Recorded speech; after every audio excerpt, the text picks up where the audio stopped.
we'll go over to the art museum. And after that, to the concert at the Civic Auditorium. Boy, what an evening we'll have, huh? We better have. I'm blowing my whole month's allowance to pay for it. Ah, you're a real human being, Zelda. But why are you doing all this? I mean, I know I'm charming and debonair and witty, but aren't you overdoing things a little? Correction. You are not charming, debonair, and witty. You are callow, rough-hewn, and uncultured. But I love you, and I'm stuck with you. Zelda, no offense, but it's been a long time since I've seen your picture in anybody's locker. True. We're a pair of real dogs, and that's why we've got to work together to save you from becoming a bum. Zelda. Lectures, concerts, sharpening your mind. These are the things we've got to do. Like, hi, Dope. Oh, hey, let's go downtown and watch that fellow toss flapjacks in the window. Come on. He'll do no such thing. We're going to a lecture Zelda. so he can improve his mind. Sure, Zelda. And then we watch him knock down the old courthouse building. They got one of them big iron ball contraptions down there that goes wham, smash, right into the wall. Maynard. Dobie, your only chance to make somebody of yourself is to associate with superior minds, attend debates, discussions, conferences. They got a fellow at the park that can lift up a whole block of cement with his teeth. He goes, Wrench your mind into creative action. Do, achieve, think. Dobie, Dobie,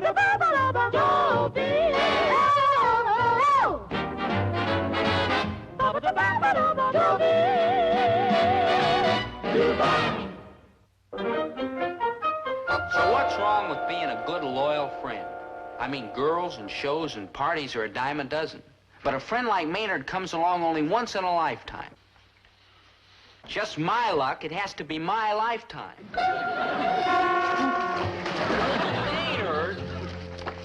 Maynard, please, I'm trying to finish my history homework. your homework? Sure, I've got to get this Oh, I'm sorry, Maynard. Our homework. Stick with me, Dope. I'll get you through that course yet. Sure, Maynard. Hey, who's that funny-looking character?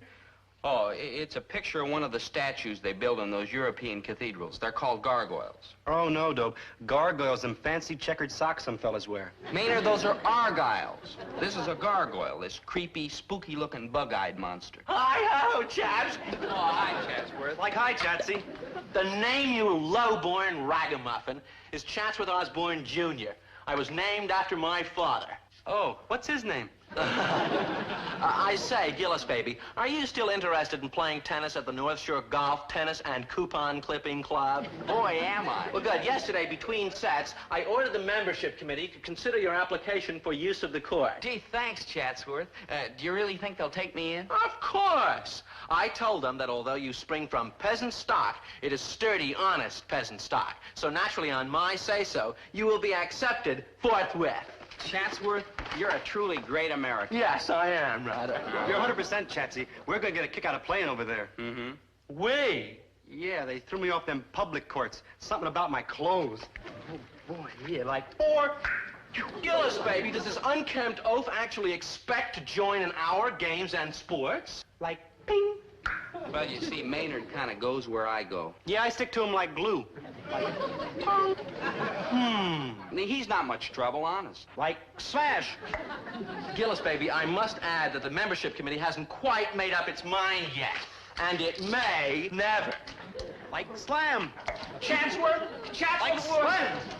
Ooh, like, well played, old niblick. Hey, what happened? Where's our good buddy Chatsy? Oh, Oh, never mind, Maynard. We don't need him. Right, good buddy. We don't need anybody. It's you and me, Dobe. Just you and me forever. I'm afraid so, Maynard. Good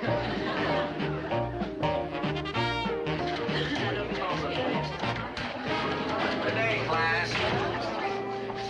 Is there anyone in this class who's failed to do his homework? Besides Maynard Krebs, I mean. Mr. Pomfrey, that's like unfair. You're all the time saying I didn't do my homework without asking me first. You're right, of course, Maynard. I had no business jumping to conclusions. Forgive me. You're like forgiven. Thank you. You're like welcome. Have you done your homework? Like no. Like I didn't think so. Now, having made this little jaunt into the twilight zone, can we return to my original question? Is there anyone else in this class who's failed to do his homework? Mr. Gillis? Yes, sir. Well, I'm surprised, Mr. Gillis. You've been very conscientious in your work these last weeks before graduation. You have a good excuse, I presume. Yes, sir. You see, I was doing fine on the homework until... No, sir. No excuse. Oh. Well, in that case, I'm going to have to give you and Mr. Krebs an extra assignment. A 300-word essay on the European cathedrals and their gargoyles. Hey, that's not fair, Mr. Pomfrey, sir. Who can write 300 words about a pair of checkered socks? Maynard, that's argyle. Mr. Pomfret, I'll make sure Maynard really puts his mind to it. Good luck. Now, class, we are moving from a study of European history to our own history, and a stirring saga it is. Now, please turn to the opening section of your textbooks, The Winning of the West. Zelda Gilroy, what is the essential point made in this chapter? The trek across the deserts and plains to reach the Pacific was one of the great cooperative efforts in all history. The strong aided the weak and helpless, and this often led to their own destruction. Many of these intrepid explorers could have reached safety had they traveled alone. But no. Instead, these brave souls sacrificed themselves to help their weaker companions. Yes, history is full of terrifying examples of strong, brave men who were slowed down and eventually destroyed by their loyalty to a friend who was weak, helpless, incompetent, inept. You rang? Be sure you pick me up right on time. Professor Clendening begins his lecture promptly at 8. Right, Zelda. I wouldn't miss the old prof for anything. Contact with outstanding minds, the only way to sharpen your own mind. Right. You'll shape up into a man yet, Poopsie. Zelda! Stretch your brain, discipline it, bend it to your purpose by keeping it trim and hard and practiced. Right. Don't let it go flabby by allowing it to associate with inferior, shoddy intellect. Right. Oh, I just remembered. Is it all right if I get to the lecture a little late, like a couple hours? What? What could be more important than kicking your mind into success? What? Well, you see... What is it, boy? Well... Aha! I see it now. It's got something to do with Maynard. Well... Hasn't it? Well... Hasn't it? I promised him I'd watch a television program with him tonight. You're going to waste your time on an inferior brain like Maynard and let your own brain go to pot. That does it. But it's a spooky television show, and Maynard gets scared when he's alone. Look, Dobie, Maynard is a sweet, loyal boy, but he's a hopeless case, and if you keep hanging around with him, that's exactly what you're going to be. But when he gets scared, he gets goosebumps, and they're very unhealthy. Dobie, the time has come to make up your mind. Either you give up Maynard or Soup Kitchens, here you come. Hi-ho, playmate. Clear the fairway. The Wizard of the Links is here. Oh, hi, Chatsworth. Bye, Dobie-Doo. I'm on my way to the club. Chatsworth, have you heard anything about my application for the club? Oh, I have been meaning to talk to you about that, Gillis baby. Under the circumstances, the membership committee has decided to delay its decision for a short time. Perhaps 20 or 30 years. Under the circumstances? Under what circumstances? Well, I don't like to mention names, but his initials are Maynard G Krebs. Oh, now, just a minute, Chatsworth. Just a darn minute. If you're turning me down because I'm a friend of Maynard's, then I sure as heck never want to come to your club. Never. Nothing could make me drop Maynard as a friend. He's weak and helpless. He needs me. The strong aided the weak and helpless, and this often led to their own destruction. Many of these intrepid explorers could have reached safety had they traveled alone. But no. Instead, these brave souls sacrificed themselves to help their weaker companions.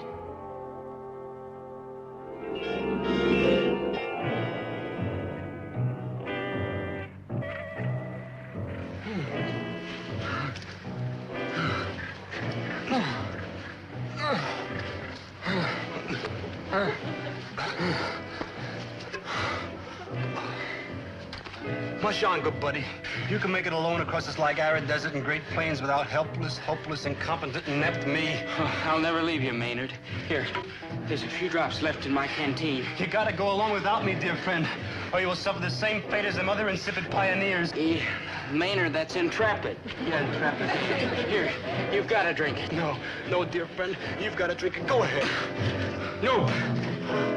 Yep. No. Yep.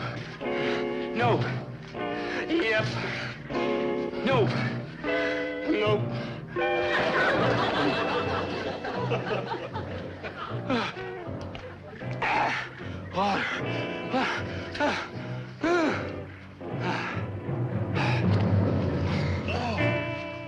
Good buddy, dear friend, brave pioneer. Farewell, dear friend.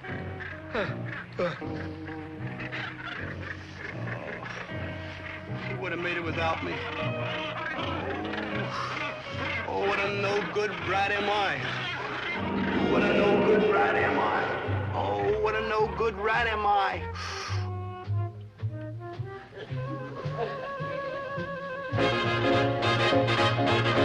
Good afternoon, I'll be with you. Oh, it's only you, Maynard. Maynard, I'm sorry, I didn't mean it. You know, I never say it's only you, Maynard, anymore. And go ahead and say it, Mr. G. All I am is only you, Maynard.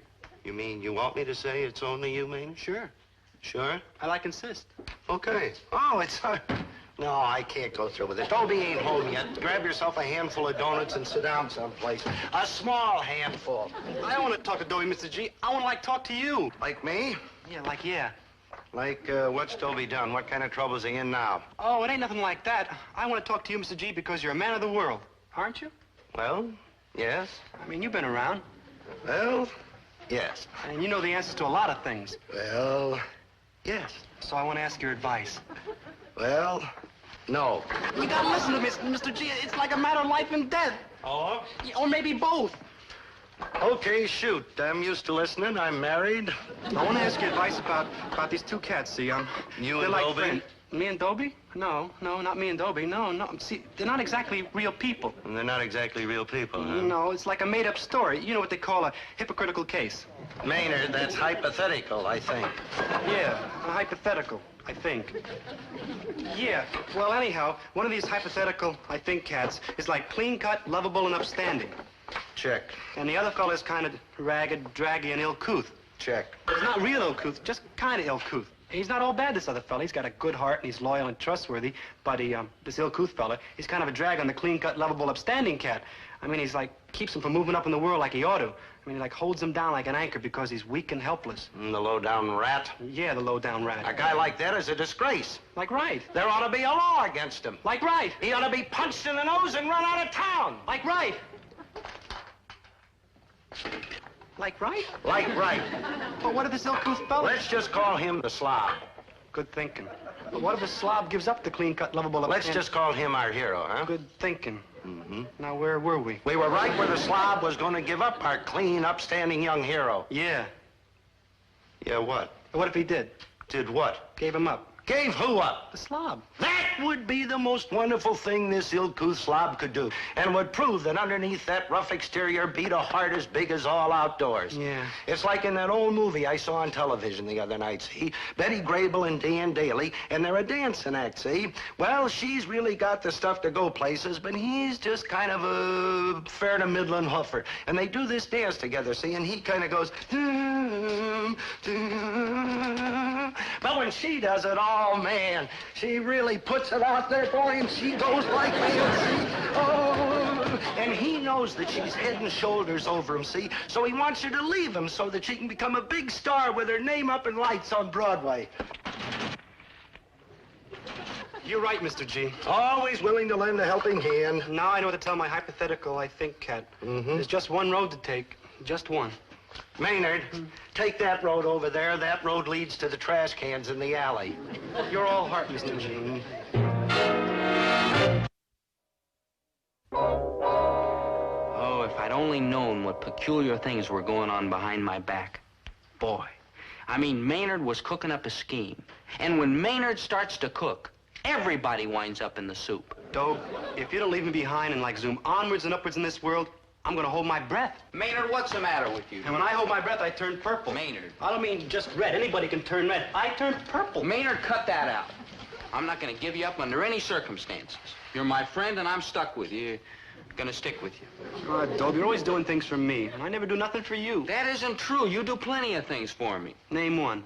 One, I'll name a bunch. You tell me when my shoelaces are untied. You come over and wake me up at 6 o'clock every Saturday and Sunday morning just to remind me there's no school. Did I mention the shoelaces? Yeah, Dobe.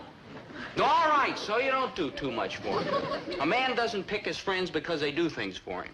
I do things for you if you ask me, Dobe. Honest, I would. Sure you would, Maynard. I swim across the Algonquin River for you. Sure, Maynard. I swim across Milford Lake for you. I know. I swim across the English Channel for you. Maynard. I swim across the Atlantic Ocean. I swim across please. the Pacific Ocean. Maynard. I swim across the North Pole, and that ain't easy Please. because it's all ice and ain't even water. Maynard, enough. We don't have to do things for each other. We're friends, and that's all there is to it. I'm not a friend. I'm an anchor that's like holding your back. No, Maynard. I'm a weight around your neck. Maynard, no. I'm a drag. Maynard, please. Hold on, I got two more words. I'm a roadblock, I'm an obstacle. Maynard, stop that. We're friends, and we're gonna stay friends. Dobe, let's hate each other. It's better for you. Maynard, cut that out. You want to prove you're really a friend? Of course. Then hate me. Oh, Maynard. Please? No, Maynard. Well, I'm like a miserable failure. I can't even, like, talk my best friend into hating me. What do you mean it didn't work? When Herbert T. Gillis gives advice, it don't dare not to work. Those hypothetical I think cats try it, but nothing happened, Mr. G. I mean, the hero wouldn't let go of the slob. Well, that's because the hero was too loyal and upstanding and true. It's like in that picture with Betty Grable and Dan Daly, see? She didn't want to give him up until Dan Daly made her do it. How'd he do that, Mr. G? Well, by being mean and rotten and pretending that he didn't want her anymore. Like mean? Like mean. Like rotten? Like rotten. Like mean and rotten? Like mean and rotten.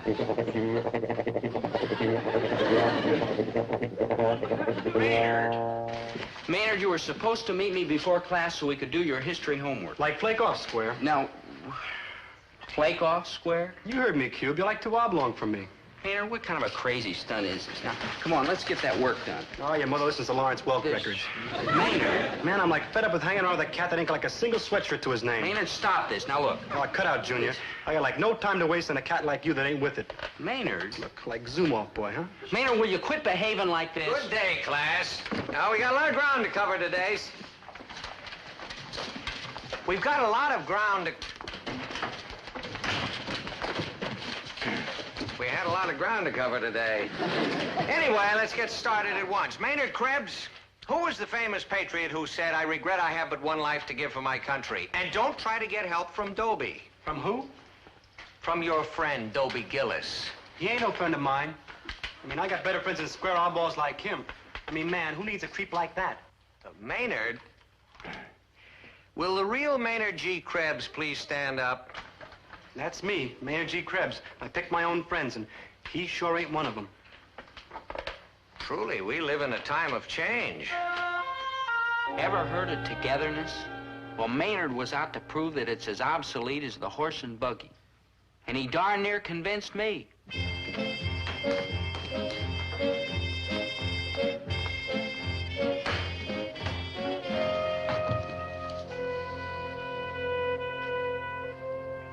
So the gold rush of 1849 can therefore be considered the beginning of the opening of the West. You see, when... Oh, hi, Maynard. Zelda's working with me on my history homework. Here, sit down. We could both use help. No, I'll get lost. I got no time for books and studies and all that. Maynard? Maynard. I'm a protest cat, and it's cats like you I'm protesting against. Yeesh, what a rectangle. Well, I tried. Nobody can point a finger at me and say I didn't try. But Maynard made it perfectly clear. He just didn't want to be friends anymore. Naturally, I felt miserable about it. And everybody else felt terrible, too. You're through with Maynard? Oh, that's the best thing that could have ever happened to you, boy. Attaboy, Pussy, you're a cinch to be a smashing success. Good news, Gillis, baby. The membership committee has reconsidered, and you're now one of us. Mr. Gillis, your work has shown a remarkable improvement, as though something had been added or, taken away. Yep, all the togetherness was gone. Dobie Gillis and Maynard G Krebs had come to the parting of the ways. I didn't like it, but I had to accept it. I forced myself to accept it. So I said to him, why not? Hi-ho, kiddies. Hi, Chancellor. Announcement. Mumsy has invited you all to Osborne Manor for a barbecue lunch. Oh, hamburgers? How gauche. Barbecued caviar, of course. Cook will touch nothing else. File in. Watch your feet getting into the back. I wish somebody had dressed for the occasion. Look at you. Come on, Chancellor. All safe. Driver back, I say. Okay, everybody there?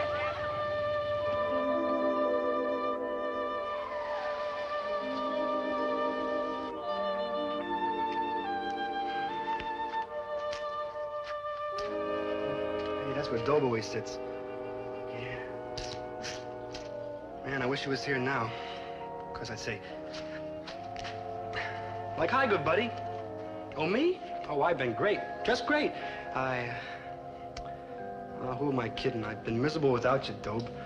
I got nobody to talk to and nobody to listen to me and nobody to hack around with. And without you, I'm a poor, miserable, good-for-nothing nobody.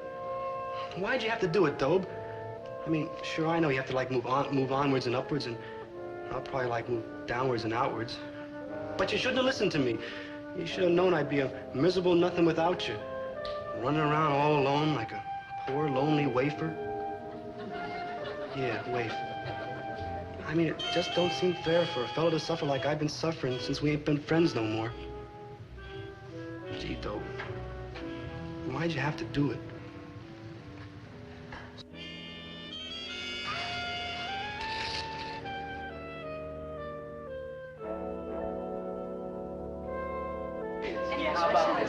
Hi, everybody. What's new? Hi, Zelda. Chatsworth? Anybody? Oh, now, just a minute. Just a darn minute. What's going on here? Why won't anybody talk to me? I saw a poor, lonely, unhappy Maynard in the park. He's suffering terribly. Yes, if you must know, Gillis, there is such a thing as fair play. He's forgotten what it means. You're a brute. You're a cad. You're a peasant. What is this? What are you all talking about? In all these years, I thought you were so sweet and kind and gentle, but you dump a friend like Maynard just so you can get ahead in the world. Dump him? Right this minute, he's crying his eyes out because you won't have anything to do with him. You brute. Cad. You peasant. But you all told me I was better off without him. How could anybody be better off by dumping such a faithful friend? Besides, I never thought you'd go through with it. There are some things one just doesn't do, you brute. You cad. You peasant. Yeah. Brute? Cad? Peasant? Lovable me? I don't know what to say. Good day, class. Today we're going to... It's you, Mr. Gillis, huh? Huh? Well, I know I'm just a mere teacher, and it's probably none of my business. But, Mr. Gillis, I'm shocked. What? Though I realize that in a dog-eat-dog society, it's important to get ahead. But over the broken bodies of our friends... Mr. Pomfret. Of course, I should probably keep my nose out of it. But Maynard Krebs, despite appearances to the contrary, is still a human being. Now, just a A minute. vulnerable human being. But... Oh, for shame, Mr. Gillis, for shame. What's happened to the old values? Does friendship no longer count for anything? That doesn't. Mr. Gillis, where are you going? To prove I'm not a brute and a cad. Or a peasant. Sure, I'll miss you, Dobo, buddy, but I'll get along somehow. I mean, it's like better this way. You move like on and up, and I'll move like down and out. Maynard, I'm not going anywhere without you. You got it. I'm like a stumbling block, an anchor, a weight around your neck. Maynard. It's no use arguing. Dope? Like flake off square. Maynard, I know what you've been trying to do. Yeah, I got no time for oblongs. Get lost. Maynard, for you, I'd swim across the Algonquin River. Beat it. For you, I'd swim across Milford Lake. Back off. I'd swim across the English Channel. Get lost. You would? I'd swim across the Atlantic Ocean. Yeah? The Pacific Ocean. Yeah? The North Pole. Ice or no ice. Dobe, you do all those things for me? I sure would, Maynard. Like, wow! Like, wow! Yeah. Did it again. Did it again. Slopped ice Slopped cream ice all cream. over your Oh. back. Oh, who cares, Maynard? There's lots of shirts, but there's only one Maynard G Krebs. Like true. Yeah, and a good feather. Yeah.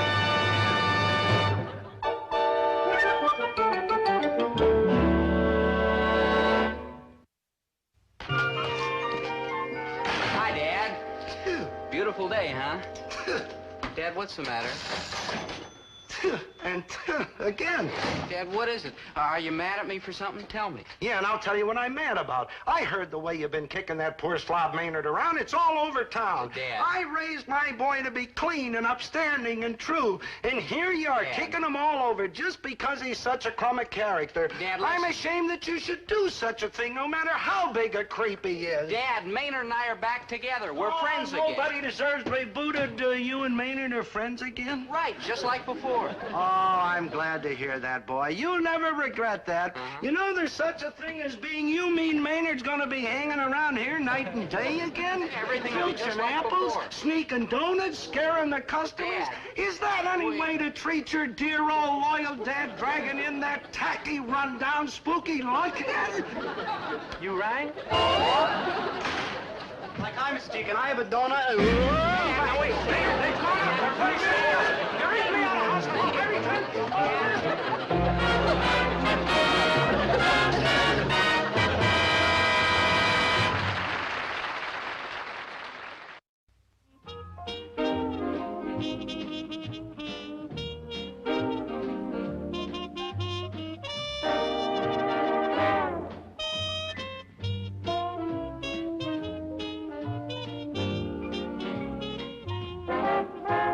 Dobie, once a gal was dreamy. Dobie. Dobie wants a gal who's creamy. Dobie wants a gal to call his own. Is she blonde? Is she tall? Is she dark? Is she small? Is she any kind of dreamboat at all? No matter, he's hers and hers alone. 'Cause Dobie has to have a girl to call his own.